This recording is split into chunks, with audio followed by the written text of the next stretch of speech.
Bahkan ada menteri yang mengatakan ya ini harus selesai dengan cepat karena kalau enggak investornya lari. Iya. Saya tahu menterinya itu Pak Tom. Saya tidak mau kehilangan kesempatan investasi ini. Iya. Akhirnya pakai otot. Pakai otot. Balik lagi ke mental penguasa, mental semena-mena, banyak gusur, ya kan. Akhirnya terjadilah bentrokan dengan rakyat setempat.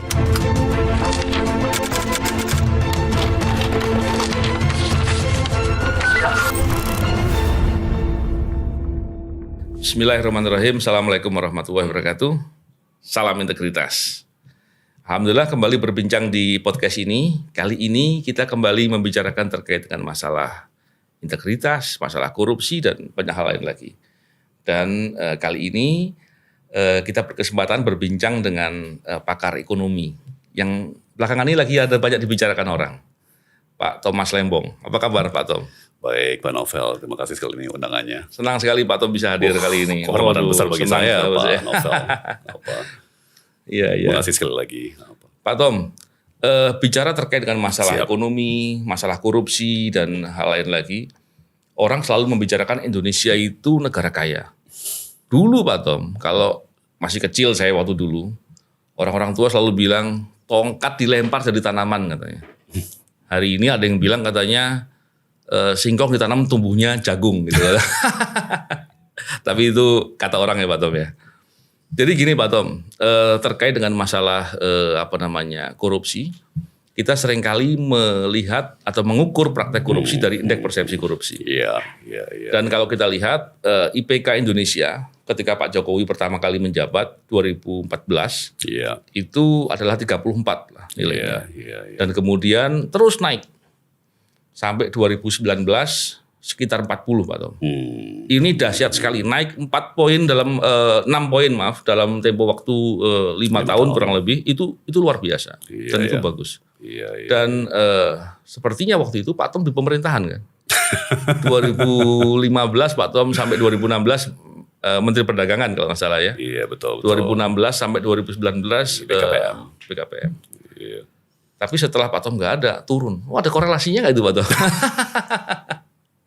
Karena sampai hari ini nilainya 34 lagi. Udah turun lagi. Kembali ke posisi semula. Iya. Dan saya yakin mungkin tanggal 30, tanggal 31 ini akan ada pengumuman baru. Saya yakin akan turun. Kalau turun lagi minus tuh Pak Tom. Nah Pak Tom bisa cerita nggak soal gambaran itu gimana tuh? Terima kasih Pak Novel. Jadi dapat data poin baru nih dari Pak Novel yang mendukung pandangan saya bahwa memang Presiden Jokowi itu berubah sekali dari periode pertama ke periode kedua. Sangat-sangat berubah sekali dan seluruh suasana di pemerintahan, seluruh kultur di pemerintahan itu berubah sekali ya. Ya tentunya tadi kan guyonnya Pak Novel tentunya bukan hanya karena saya saja. Saya kan cuman pucuk dari gunung es. Ya kan dari pergeseran gaya pemerintahan yang teknokratis yang mendorong banyak profesional untuk menjabat ke arah yang lebih politisasi ya. Jadi sekarang kan yang menjabat tuh lebih berorientasi pada loyalis dan political appointment ya. Jadi politis meskipun sekali lagi Pak Anies sendiri selalu membedakan antara politikus dengan politis. Ya, jadi justru pengalaman saya juga Pak Novel. Banyak menteri-menteri di periode pertama yang saya anggap paling profesional itu ditunjuk oleh parpol. Orang parpol. Dan bahkan banyak menteri yang tanda kutip latar belakang profesional bisa sangat-sangat politis. Dan dengan konsekuensi pada integritas dan korupsi juga kan. Jadi ini bukan masalah apakah ini kiriman parpol atau bukan, tapi apakah figurnya, apakah individunya berintegritas dan kompeten. Jadi, tapi menarik tuh dan mungkin nanti kita bisa punya peluang untuk bahas konsekuensinya bagi investasi juga ya Pak Novel, karena ya besar banget peran daripada persepsi terhadap korupsi sebuah negara pada kepercayaan investor. Iya. Dan kadang-kala bisa dihitung loh Pak Itom dalam perspektif ekonomi. Contohnya indeks persepsi korupsi itu naik 1 poin, dampaknya seperti nilai investasi berapa gitu. Itu ada hitungannya. Dan saya lupa hitungannya. Cuman nilainya sangat besar ya. Dan saya yakin itu hitungannya benar-benar real lah keadaannya sebenarnya. Dan kalau kita lihat sekarang kan gini Pak Tom, contohnya terkait dengan investasi. Saya masih ingat ya Pak Tom, sekitar 2019 atau 2020 rasanya. Itu dari pemerintah sering bicarakan bahwa jangan terlalu banyak melakukan penindakan. Nah, kalau ditindak nanti investor lari. Kita cegah saja. Kalau Pak Tom gimana dari pandangan ekonomi Pak Tom? Saya kira itu keliru sekali ya. Iya. Sangat-sangat keliru sekali. Penindakan, terutama di tingkat-tingkat tertinggi. Ya, yang membuat KPK menjadi lembaga yang paling dipercayai masyarakat. Ya, di Republik sebelum revisi Undang-Undang KPK yang terjadi di 2019 ya. Itu justru bahwa tidak ada yang luput dari penindakan hukum. Bahkan pimpinan-pimpinan tertinggi negara itu ditindak. Bukan hanya yang kecil-kecil yang tak berdaya, tapi bahkan yang paling berkuasa itu tidak luput dari penindakan apabila mereka berkorupsi ya. Itu punya dampak positif yang luar biasa bagi persepsi terhadap Indonesia di mata investor, baik domestik maupun internasional, karena dua-duanya menjadi korban dari pemerasan. Betul. Bahkan mungkin lebih-lebih investor domestik yang lebih rentan menjadi korban pemerasan oleh pejabat. Dan tentunya perusahaan internasional juga. Tapi kalau mereka mah tinggal ngambek aja. Mereka ya udah kalau gitu saya nggak jadi invest. Tapi kalau beberapa perusahaan investasi, perusahaan internasional Pak Tom, Pak. ketika dia menyuap ke Indonesia, di negaranya dia dihukum loh Pak Tom. Betul. Contohnya perusahaan SAP lah di Jerman. Dia menyuap di Indonesia, di negaranya dihukum, tapi penyuapan di Indonesia belum diproses. Dan ada beberapa kasus lain. Contohnya dulu kalau nggak salah kasus terkait dengan pembelian pesawat. Boeing nggak masalah, saya lupa deh. Airbus. Itu juga ada kejadian yang sama. Di negaranya dihukum, didenda berat dan orangnya pun dihukum. Ini di kita enggak diproses. Atau diproses tapi belum tuntas juga. Jadi banyak problem-problem seperti itu. Harusnya kan korelasinya gitu ya Pak Tom ya. Betul. Jadi yaitu satu salah strategi, salah paradigma bahwa ya sudahlah biarkan korupsi berjalan karena itu melancarkan pengambilan keputusan. Serius saya sering mendengar argumen seperti itu kalau korupsi dicegah atau di stop gitu kan pejabat akan tidak lagi mau mengambil keputusan dan itu sangat menghina bagi jutaan ASN yang berintegritas yang mau mengambil langkah yang benar jadi itu sebuah paradigma yang sangat sinis yang sangat jahat. Dalam pengalaman saya Pak Novel, perkiraan saya 70-80% daripada ASN itu mau bebas korupsi. Minimum. Minimum. Jadi saya kan kalau ngitung selalu konservatif. Minimum 60-80% dari ASN. Dari mana Pak Tom bisa memperkirakan itu? Memang tidak sepenuhnya scientific. Harus saya akui. Jadi ini semacam sampling informal. Jadi waktu saya di Kementerian Perdagangan, kemudian di BKPM. makanya di podcast lain saya pernah bilang banyak sekali pejabat kita tuh capek sekali, sampai ngantuk sekali, bahkan ketiduran di rapat. Kenapa? Karena mereka bidik ke usaha sampingan. Untuk ada sumber penghasilan lain, kan? Untuk menopang sebuah gaya hidup yang sesuai dengan status sosial mereka yang tinggi, ya kan? Supaya mereka tidak harus korupsi. Jadi dan secara informal kalau saya coba hitung ya, catat-catat gitu ya, ya itulah perkiraan saya. 60-80% dari ASN kita sebenarnya kerja keras ya untuk menghindar dari praktek-praktek yang tidak baik termasuk korupsi. Iya. Memang repot sekali Pak Tom. Kalau kita lihat induknya korupsi kan konflik kepentingan Pak Tom. Konflik of interest. Ya kan? Induknya korupsi di situ. Awal mulanya di situ. Hari ini kita boro-boro ngomongin konflik of interest Pak Tom. Yang ada pembenaran-pembenaran. Ada pejabat yang kemudian ada afiliasi dengan suatu usaha tertentu. Dan kemudian dia tetap mengambil kebijakan di bidang itu. Betul. Itu kan konflik of interest kentara sekali. Bahkan ada orang yang pejabat yang suatu hal yang terkait dengan suatu diduga perkara atau suatu masalah lah. Yang idealnya dia harus mengundurkan diri gitu. Tapi yang ada, udahlah kan kita masih menghormati proses hukum. Ada. Gimana Pak Tom memandang itu dalam perspektif ekonomi itu Pak Tom? Dampaknya seperti apa itu? Dengan sesalah hati saya tentunya harus setuju ya dengan pandangan tersebut. Bahwa zaman sekarang itu udah terang-terangan. Ya terang-terangan. Dulu masih ngumpet-ngumpet. Konflik kepentingan. Sekarang ada mental penguasa. Bahwa mereka punya otot dan mereka punya kuasa. Ya, jadi intinya mau apa loh? Mau apa loh? Gitu, ya. Malah nantangin ya Pak Tom. Kemudian dalam proses pembenaran, ya keluarlah berbagai macam argumentasi, ya tanda kutip fakta yang tidak akurat, yang menyesatkan dan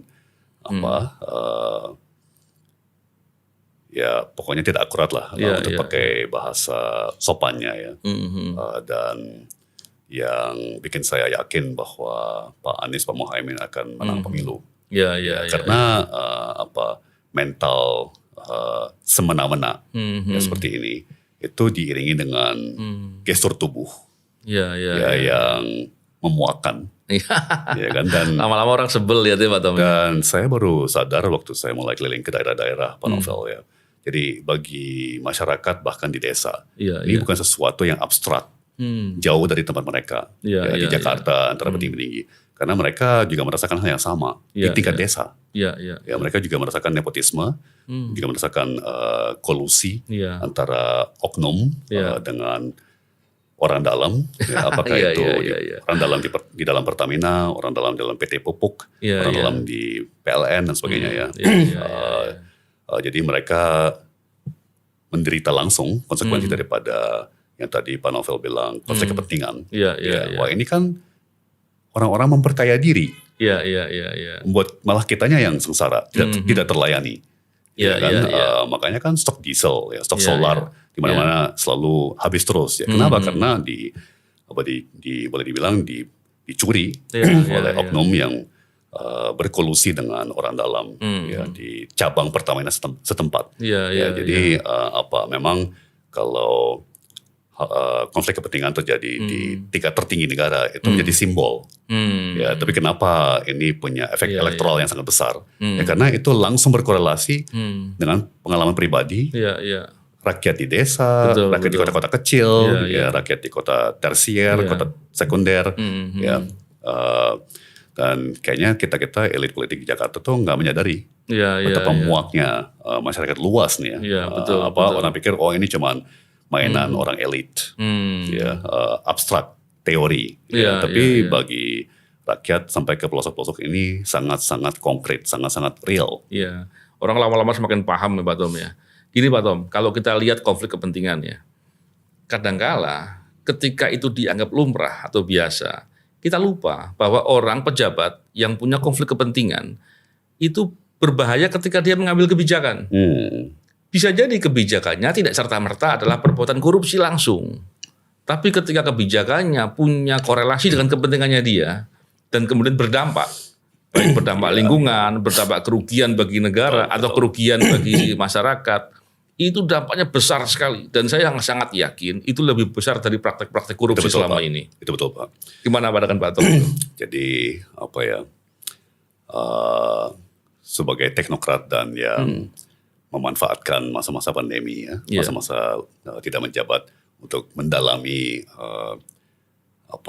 riset data dan fakta dari seluruh dunia. Ya, itu praktis boleh dibilang sudah menjadi sebuah konsensus global bahwa distorsi pada kebijakan ya yang dimotori oleh konflik kepentingan itu kerugian pada ekonomi beberapa kali lipat dibandingkan korupsi yang tanda kutip sekedar sokokan. Hanya membantu di sini, membantu di sana atau selesaikan ini, selesaikan itu nggak ada apa-apanya dibandingkan kebijakan yang salah, yang merugikan negara, karena kepentingan yang sempit, yang menyogok gitu ya, dan tergantung pada negaranya sih, tapi mungkin rasionya antara 10 kali lipat sampai 100 kali lipat. Karena kita suka bilang di dalam policy atau pembuatan kebijakan, senjata yang paling dahsyat itu adalah bolpen. Itu kita sebagai menteri menandatangani suatu peraturan, itu langsung berdampak kepada jutaan pelaku usaha kepada puluhan juta konsumen. Jadi meskipun misalnya dampaknya cuma 10.000 perak, 5.000 perak dikalikan dengan 130 juta konsumen misalnya, setiap tahun itu dampaknya luar biasa. Itu bahkan korupsi miliaran, puluhan miliar, ratusan miliar, bahkan triliunan itu nggak ada apa-apanya dibandingkan dengan distorsi kebijakan yang merugikan puluhan juta dan bahkan ratusan juta konsumen dan pelaku usaha. Sebaliknya juga Pak Tom, kalau itu digunakan untuk kepentingannya sendiri, contohnya ini Pak Tom, kita sering lihat masalah impor kan, ada beberapa jenis komoditi tertentu impor yang luar biasa, bahkan beberapa jenis terkait dengan masalah komoditi pangan.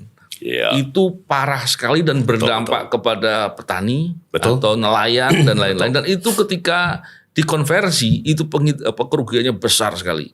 Dan orang-orang itu pengambil kebijakan yang nggak benar itu atau korupsi tadi itu dapat keuntungannya paling berapa lah gitu. Jadi jahatnya seperti itu ya Pak Tom. Betul. Kebetulan Pak Novel singgung isu pangan ya. Dan itu betul sekali karena volume bahan pokok pangan seperti gula, daging, bawang putih, yang diimpor itu hortikultura besar sekali dan tahunan, berkelanjutan terus recurring, terus menerus, continuous gitu, terus menerus, dan maka dari itu tentunya bidang saya adalah ekonomi ya, jadi tugas saya adalah bagaimana mengatur struktur pasar untuk mengurangi keuntungan yang bisa diraup dari distorsi impor pangan. Misalnya begini,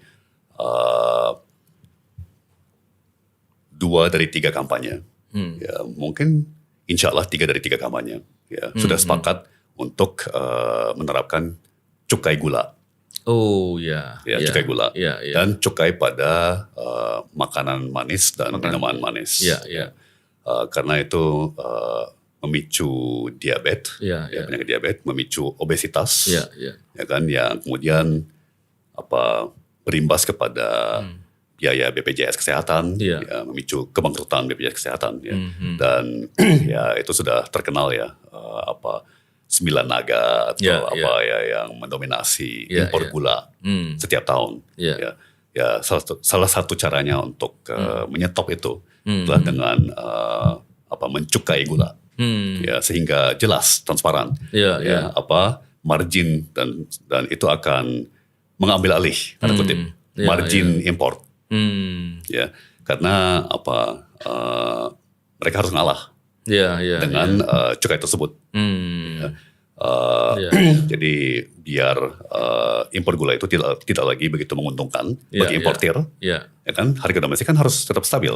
Ya, silahkan Anda coba aja jual gula dengan harga super mahal, bakal nggak laku kan? Kalau umpamanya itu mengurangi konsumsi gula, ya bagus bagi kesehatan publik. Betul. Ya kan? Tapi kalau Anda masih mau berusaha, harus ngalah. Harga tetap harus terjangkau, dan marginnya harus diserahkan kepada negara dalam bentuk cukai gula. Satu contoh. Bagaimana kita memerangi distorsi kebijakan, distorsi pasar dengan struktur insentif, struktur ini kan bagian dari instrumen fiskal, cukai, untuk menghilangkan insentif-insentif negatif seperti itu. Pak Tom kan 2019 terakhir menjadi kepala BKPM. Seingat saya ada investasi yang cukup besar terkait dengan masalah pengolahan besi. Dan ternyata dalam beberapa investigasi atau penelitian menggambarkan bahwa banyak produksi-produksi besi yang menggunakan alat pengolahan yang tidak ramah lingkungan. Dan besi yang diproduksi itu ternyata tidak sesuai SNI. Memang itu dalam perspektif usaha bagi pelaku usahanya itu akan sangat menguntungkan karena masyarakat kan awam, Pak Tom. Betul. Seumpama harga besi yang SNI itu harganya 100.000 seandainya. Sebetulnya orang itu untungnya cuma sekitar 5.000 mungkin karena besi untungnya sedikit ya. Tapi kalau dia main dengan cara begitu, dia main curang, dia mungkin modalnya cuma 50, dia jual 75, masyarakat bilang itu murah. Padahal itu besinya sangat rentan, sangat mudah patah dan itu akan berdampak kepada konstruksi dan keamanan. Belum lagi kalau itu digunakan untuk proyek-proyek pemerintah. Di masa Pak Tom gimana tuh waktu melihat ini? Karena ada beberapa pandangan begini. Seolah-olah, itu kan investasi, jangan diganggu. Wah, saya kok khawatir sekali ketika ada yang ngomong begitu tuh Pak Tom. Jadi makanya ya Pak Novel, kenapa kita begitu semangat dan yakin perlunya perubahannya. Karena bahkan tatanan prioritas itu udah amburadul. Dan itulah yang merupakan esensi daripada konsep Pak Anies dan saya, yang namanya kebijakan berbasis nilai. Oh, gimana tuh Pak Tom? Values-based policy. Values-based policy. Jadi semua kebijakan itu harus diakari pada nilai-nilai dan norma-norma yang kita pegang teguh. Apa itu contoh-contoh nilai-nilai kita? Yang banyak nilai luhur. Satunya, mohon maaf, saya pakai istilah bahasa Inggris ya. Istilahnya itu the primacy of human life, bahwa nyawa manusia itu di atas segala-galanya. Jadi di saat ada benturan kepentingan antara industri dengan nyawa, nyawa harus menang. Betul. Industri harus kalah. Sebenarnya itu kan sila kedua Pancasila, kemanusiaan, humanisme, bahwa nyawa manusia harus diutamakan, termasuk kesehatan manusia, kesehatan jangka pendek, jangka menengah, jangka panjang, atau misalnya prinsip keadilan, itu sebuah nilai norma yang harus mewarnai kebijakan. Jadi misalnya apakah adil? Pengusaha dapat untung besar dengan main curang, kemudian BUMN atau korporasi lain, dia juga ikut curang karena dia pakai besi yang di bawah standar. Yang dirugikan adalah konsumen, warga karena menjadi gedung yang tidak aman, besinya mungkin gampang patah, atau biaya hidup jadi tinggi. Kenapa? Karena rusak melulu, jadi harus diperbaiki melulu ya. Jadi itu sangat melanggar prinsip keadilan. Jadi kalau kita mau ngomong investasi, korelasi tertinggi itu adalah dengan integritas. Oke. Ya, jadi semua hal-hal yang tidak berintegritas, termasuk industri atau investor yang main curang, itu akan mengkempeskan nafsu investor untuk berinvestasi. Ya, karena sekali lagi kalau ini sih saya lebih yakin lagi, 80% sampai 90% daripada investor itu mau menghindar dari hal tidak baik, termasuk korupsi, termasuk curang. Jadi 10% lah ya yang pelaku yang jahat atau curang atau gimana dan investor yang 90% yang berintegritas itu ikut menderita ya karena mereka kalah bersaing dengan investor yang main curang ya. Jadi menarik sekali nih Pak Tom. Karena kalau melihat 10% kan sedikit kan. Sebetulnya. Kalau seandainya kita justru mengikuti kaidah anti korupsi, justru kita menjaga integritas, kita berpeluang dapat investasi lebih besar kan gitu Pak Tom ya. Harusnya kan begitu. Karena begini Pak Tom, saya kalau dalam perspektif anti korupsi contohnya, dalam best practice, kalau indeks persepsi korupsi di bawah 50, itu harusnya dikedepankan penindakan. Walaupun penindakan itu bersama-sama dengan pencegahan dan pendidikan. Kalau di atas 50, itu dikedepankan pencegahan. Walaupun juga diikuti dengan penindakan dan pendidikan. Tapi hari ini kan kita lucu nih Pak Tom. IPK kita di bawah 50, tapi kita bicaranya seolah-olah pencegahan saja, penindakan jangan. Ini kan aneh Pak Tom. Saya khawatir ini kebijakannya juga konflik of interest ini. Terus gini Pak Tom, tadi bicara terkait keadilan. Kita melihat ada investasi yang dibuat di Pulau Rempang contohnya. Ini kan problem masalah keadilan yang sangat besar Pak Tom. Dan seperti seolah-olah dipaksakan karena ada proyek strategis nasional dan lain-lain. Emang bagaimana sih pandangan Pak Tom soal hal-hal seperti itu? Iya. Ini balik lagi kepada nilai-nilai dan norma-norma, Pak Novel. Bahkan tantangan pelik seperti yang kita lihat di Rempang, itu sebenarnya bisa diselesaikan dengan baik-baik. Ya, tapi butuh waktu. Itu butuh kesabaran. Dan butuh paradigma kebijakan. Ya, yang mengutamakan nilai-nilai kemanusiaan, bukan mengutamakan bisnis atau untung rugi. Apa yang terjadi menurut saya di Rempang gitu ya, ya udah nggak sabar, udah nggak sabaran, ya kan? This is taking too long. Ya, kita harus selesaikan, kita mau selesaikan ini dengan cepat. Bahkan ada menteri yang mengatakan ya ini harus selesai dengan cepat karena kalau nggak investornya lari. Saya tahu menterinya itu Pak Tom. Saya tidak mau kehilangan kesempatan investasi ini. Akhirnya pakai otot. Balik lagi ke mental penguasa, mental semena-mena, banyak gusur, ya kan? Artinya terjadilah bentrokan dengan rakyat setempat.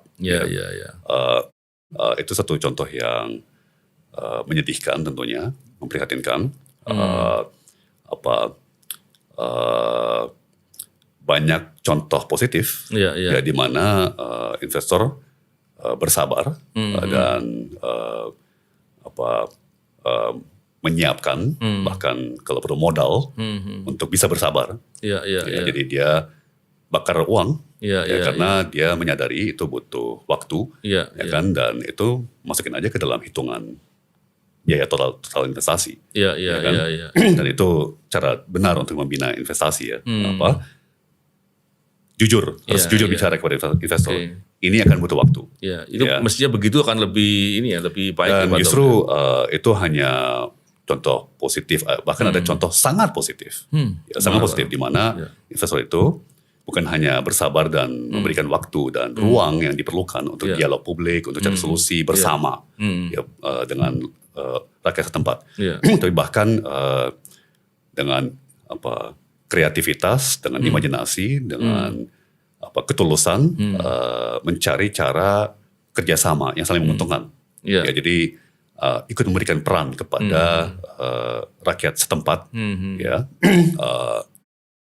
Meskipun itu pun juga butuh kesabaran dan orientasi jangka panjang ya. Misalnya kalau rakyat setempat mau diberi peranan dalam fungsi catering, menyediakan makanan minuman bagi dilibatkan mereka Pak Tom. Dilibatkan. Nah itu mungkin beberapa tahun tuh pusing banget, karena untuk ngajarin rakyat setempat untuk memenuhi standar, ya kan, bisa menjaga konsistensi, bisa diandalkan, itu pasti beberapa tahun pertama akan setengah mati. Tapi setelah itu kan harmonis sekali, ya. Betul. Kalaupun terjadi apa-apa, yang pertama akan membela investor itu rakyat setempat. Bukan mereka malah ngelawan ya. Persis. Di sini mereka melawan. Tidak adilan kan yang terjadi. Sementara kalau kita sekali lagi menuangkan kesabaran, menuangkan niat baik, menuangkan rasa hormat dan saling menghormati, ya. Dan ini kan juga sebetulnya asik, Pak Novel. Ini terutama buat generasi muda kita, mereka paling asik ditantang, Coba cari solusi. Wah, berlomba-lomba tuh. Mungkin rakyat setempat bisa pindah ke sini, ya kan, secara bertahap, atau tapi tempat di mana mereka dipindahkan itu tetap harus pakai arsitektur desain lokal gitu ya. Jadi mereka tetap nyaman dengan tradisi-tradisi lokal, ya kan, atau tapi libatkanlah mereka di aspek catering, ya, suruh mereka bikin dapur, ya. Kita hitungin investasi berapa yang dibutuhkan, berapa tahun sampai balik modal, ya kan, berapa tahun harus disubsidi sampai mereka bisa bertahan sendiri secara mandiri gitu ya. Jadi itu justru investasi yang punya jiwa, yang punya hati, ya, atau seperti kata Pak Muhaimin, pakai hati, baru pakai otak. Jadi nilai dulu, norma dulu, baru uang. Uang urusan nanti. Tapi kalau berawal dari nilai-nilai yang baik, ya, norma-norma yang baik, itu justru profitnya akan lebih besar, tapi jangka panjang. Jadi, tapi itu kan prinsip dari investasi. Investasi adalah kita mengorbankan nikmat jangka pendek untuk mencapai sesuatu yang lebih baik, lebih besar jangka panjang. Pak Tom, saya mau menyampaikan 3 hal. Yang 3 hal ini ada korelasi dengan masalah investasi. Begini, Pak Tom tentunya pernah melihat di berita soal pernyataan PPATK yang mengatakan ada 36% uang PSN yang mengalir kepada politisi dan ASN. Yang kedua, mungkin Pak Tom juga pernah mendengar mengenai ada 3,3 juta hektar sawit di dalam kawasan hutan. Dan itu kemudian direncanakan untuk diputihkan dengan denda yang kayaknya dendanya juga belum dibayar-bayar juga. Dan itu seolah-olah karena kepentingan investasi kebijakan itu. Belum lagi ada masalah nikel yang dihitung oleh Pak Faisal Basri waktu itu. Dengan cara membandingkan ekspor dan impor kita. Ekspor dari Indonesia ke China dan dari impornya China dari Indonesia terkait dengan nikel. Ada 5 juta ton. Ini kan kalau dibikin kayak gunung nih Pak Tom. Dan yang diduga ilegal. Dan itu kemudian hal-hal begini kan parah gitu ya. Tapi apakah benar kemudian dengan pandangan seolah-olah kepentingan investasi dibuat pembenaran-pembenaran atau diputihkan? Pandangan Pak Tom seperti itu. Ya, jadi itu semuanya tentunya ya kan pepatahnya di mana ada asap di situ ada api. Iya. Kan? Jadi mungkin banyak pengamat bahkan pejabat pakai kata-kata halus, ada indikasi 36% dari anggaran proyek strategis nasional atau itu masuk ke kantong politisi dan sebagainya ya. Tapi saya kasih contoh ya dari pelaku yang berpengalaman dan saya tidak sebut namanya ya, tapi satu top 10 konglomerat di negeri kita. Ya. Itu pernah bicara ke saya, ya Pak Tom di periode pertama, Pak Tom tolong dong ingetin Pak Presiden, ya kalau proyek infrastruktur itu dibiayai pakai APBN, kemudian ditugaskan kepada BUMN, perkiraan beliau itu kira-kira 40% dari nilai proyek dimakan korupsi. Oh gitu ya? 40%. Jadi kan mirip-mirip dengan angka 36% tadi. Oke. Ya kan, jadi ini rada nyambung nih. nyambung ya. Jadi mungkin jumlah atau rasio program yang dikorupsi mungkin sudah mencapai ya katakanlah secara konservatif 30 dan bahkan mungkin sampai 40%. Dan itu kelihatannya konsisten. Jadi proyek infrastruktur di BUMN, proyek strategis nasional, di lembaga lain. Nah kemudian mengenai pemutihan lahan sawit ilegal, ya kan, kemudian ekspor ilegal, mungkin satu hal ya Pak Novel, ini bagian dari fenomena legendaris yang namanya second term curse, ya jadi kutukan periode kedua, di mana polanya sudah terbangun ya dari 20 tahun lalu. Ya, setelah dipilih kembali, ya sudah konsolidasi kekuasaan, terus ada muncullah perasaan bahwa ini peluang terakhir untuk menguangkan kekuasaan. Karena setelah ini kan selesai, ya kan. Jadi muncullah motivasi berbondong-bondong gimana caranya maksimalkan peluang untuk menguangkan kekuasaan. Jadi ini menarik Pak Novel lebih luas ya, dan mungkin nanti Pak Novel dan kawan-kawan di bidang anti korupsi bisa membantu kita di membuat kebijakan ekonomi, membuat kebijakan polhukam, tatanan negara gitu ya. Bagaimana kita menghindari insentif negatif seperti itu, di mana pejabat-pejabat di periode kedua itu berlomba-lomba mengutamakan gimana kita menguangkan peluang yang masih ada, yang cuma tersisa berapa tahun gitu kan. Betul. Potensinya begitu jadinya ya. Saya sudah punya beberapa solusi, beberapa ide untuk mencegah hal seperti itu. Tapi tentunya perlu dialog publik, perlu keikutsertaan pakar-pakar, ahli-ahli, masyarakat sipil, dan bahkan dunia usaha ya untuk mematangkan semua ini. Menarik sekali. Bagaimana kita bisa mencegah kutukan periode kedua, dan ini dengan risiko bahwa kelihatan lancang gitu ya, maksudnya terlalu jumawa atau gimana ya. Tapi ya kita selalu berpikir jangka panjang. Andai kata Pak Anies diberi mandat untuk sebuah periode kedua, bagaimana mencegah terjadinya hal seperti itu dan Pak Anies dan saya dan Pak Muhaimin, kita bukan dewa. Kita bukan dewa, kita juga manusia. Yang juga harus dijaga oleh sistem. Yang juga harus dijaga oleh masyarakat sipil.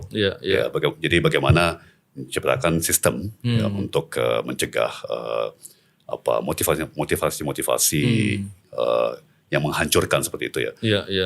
Yang jelas satu dimensi penting adalah transparansi. Betul. Jadi kalau Pak Novel melihat ada juga korelasi dengan meningkatnya korupsi, dengan menurunnya transparansi. Betul. Ya kan, dan menurunnya transparansi itu juga beriringan dengan membungkam kebebasan berekspresi. Betul. Ya kan. Jadi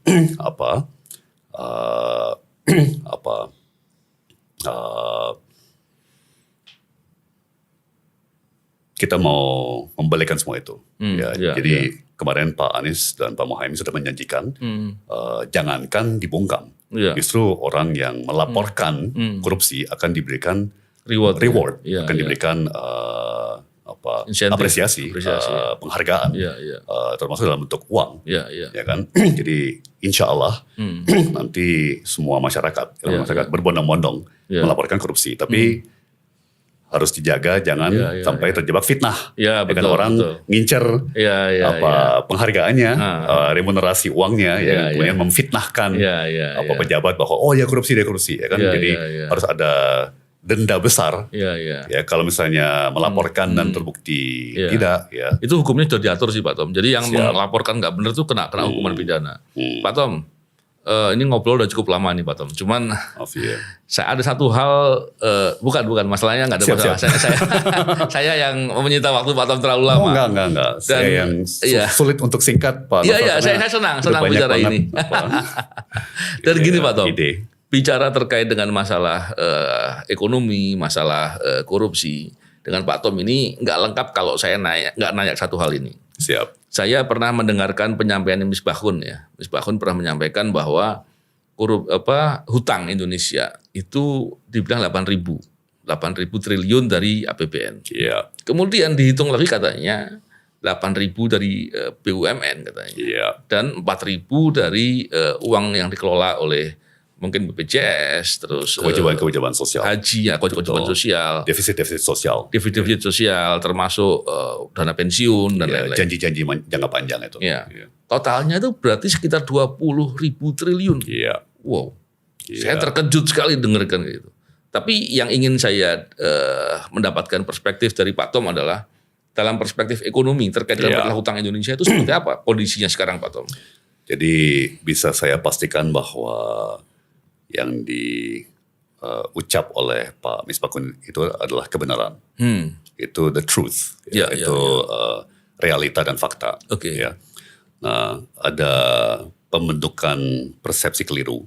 Misalnya bahwa utang BUMN itu bukan utang pemerintah.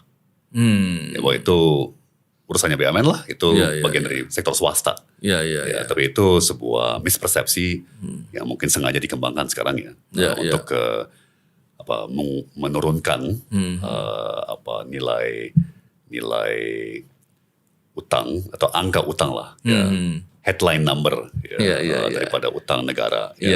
Tapi yang Pak Misbahun sampaikan itu benar sekali. Ini semua kewajiban negara. Negara tidak akan bisa lari dari utang BUMN. Ya, masa kita biarkan Garuda ambruk begitu aja, kan? Misalnya, atau kita biarkan PLN makro begitu aja. Ya, pasti kita harus selamatkan, berarti utang itu akan kita tanggung. Nah, kemudian juga janji-janji sosial, ya itu punya nilai uang, ya meskipun masih jauh dari sekarang, ya itu kalau pakai formulasi yang benar, itu ada istilahnya nilai sekarang, atau net present value, dan itu sekali lagi dikeluarkan dari hitungan total. Nah, terakhir ini Pak Novel, ini gejala klasik dari sebuah paradigma yang namanya tax and spend. Jadi, apa itu maksudnya Pak Tom? Semuanya mengandalkan anggaran dan utang. Ya, untuk belanja dan infrastruktur dan sebagainya. Nah, kami di tim Anies Mohaimin mau menggeser strategi ekonomi seperti itu, kepada yang saya istilahkan save and spend. Save yaitu nabung, tabungan. Nah, contoh-contoh yang paling baik itu seperti Australia. Singapura, yang punya sistem kewajiban nabung. Jadi pajak diturunkan, tapi kewajiban nabung itu ditingkatkan. Nah, biasanya tabungan itu kan gabungan antara tabungan wajib individu dengan tabungan wajib pemberi pekerjaan, employer contribution, employee contribution. Dua-duanya memasukkan uang setiap tahun ke dalam rekening tabungan resmi, yang berakumulasi sama bertahun-tahun dan puluhan tahun. Di Australia itu sudah menjadi namanya superannuation fund. Di Australia itu sudah mencapai 2 triliun dolar. Dan itu sebuah tabungan nasional yang kemudian bisa dipakai untuk membiayai infrastruktur, dipakai untuk membiayai kredit perumahan, membiayai kredit pendidikan. Nah, dengan tabungan yang terus berkumulasi, negara-negara seperti Singapura, seperti Australia,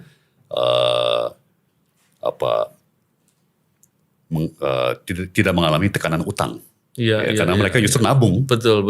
Jadi infrastruktur, modal kerja, usaha dibiayai dari tabungan, bukan dari utang. Dari utang. Menarik sekali itu, Pak Tom. Keren sekali itu. Jadi kalau kita tetap dengan filsafat atau orientasi tax and spend, pajak kita akan naik terus karena tekanan untuk belanja dinaikin terus, dinaikin terus, ya kan, subsidi dinaikin terus, ya kan. Akhirnya sampai beban pajak pada suatu negara itu akan mencekik ekonomi. Itu terjadi di banyak negara. Sementara kalau kita save and spend, nabung, kemudian investasi didanai dari tabungan bukan dari utang, kebalikannya terjadi. Kita makin kaya karena itu dari tabungan, dari modal kita sendiri yang menikmati hasil imbal hasil daripada investasi yang kita danai. Menarik sekali Pak Tom. Dan bincang-bincang dengan Pak Tom ini kayaknya nggak ada habisnya nih. Saya masih banyak mau tanya, cuman waktunya kan tentunya terbatas Pak Tom ya. Dan sekali lagi terima kasih Pak Tom. Semoga semua hal yang Pak Tom sampaikan dalam perspektif positif tadi betul-betul terjadi perubahan kebaikan ke depan bagi negara dan bangsa dan negara ini. Amin. Keren sekali Pak Tom. Terima kasih. Terima kasih sekali lagi. Salam integritas. Assalamualaikum warahmatullahi wabarakatuh.